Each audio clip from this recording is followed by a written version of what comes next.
Oh. Oh, yeah.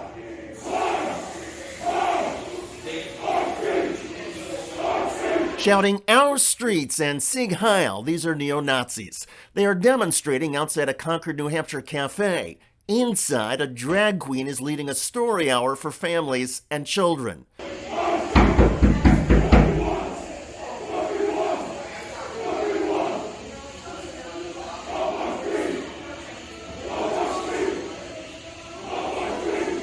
Juicy Garland posted the video on Twitter and wrote, "We've got some verified Nazis today. Golly, I didn't order those."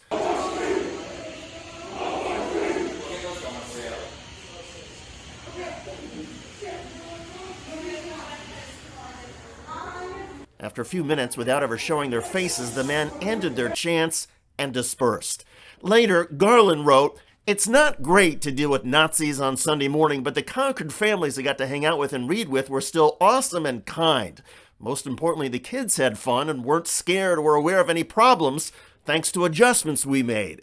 For that, I'm thankful."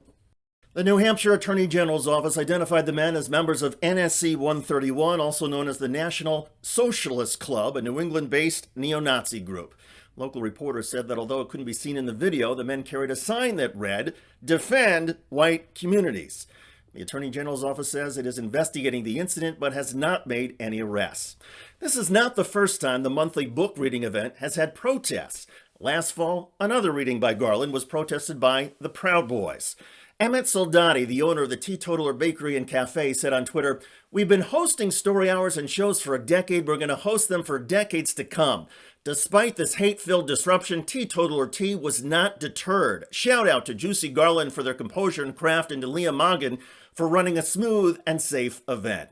Garland said the neo-Nazi effort to interrupt and intimidate her has only emboldened her to do more of these events. At this particular gathering, she read the book Florence and Her Fantastic Family Tree by Judy Gilliam and Laura Adari.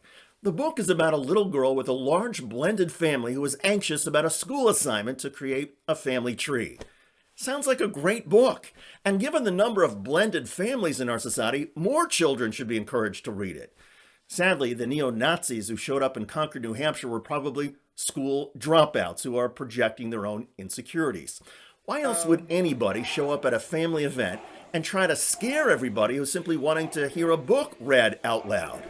I suppose we should be grateful the neo-Nazis didn't smash the windows and burn the books, and I fear that such a day is coming.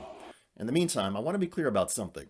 As much as white nationalists and neo-Nazis are repulsive and represent the absolute worst in our society, I will always defend their right and everybody's right to demonstrate and protest on a public sidewalk or street. The First Amendment applies to everybody, even people we hate. And of course, it works both ways.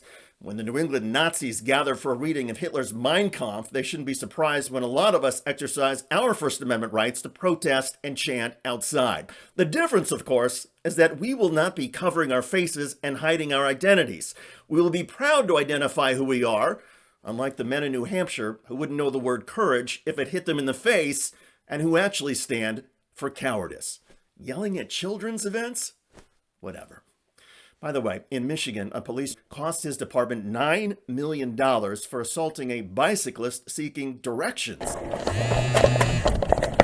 Whoa, whoa, whoa, whoa, whoa, whoa. What are you doing, You eh? don't need to touch me like that. Whoa, whoa, whoa, whoa, whoa. You said me to go your down. Okay. Come on, stop. Check out that video at the link below.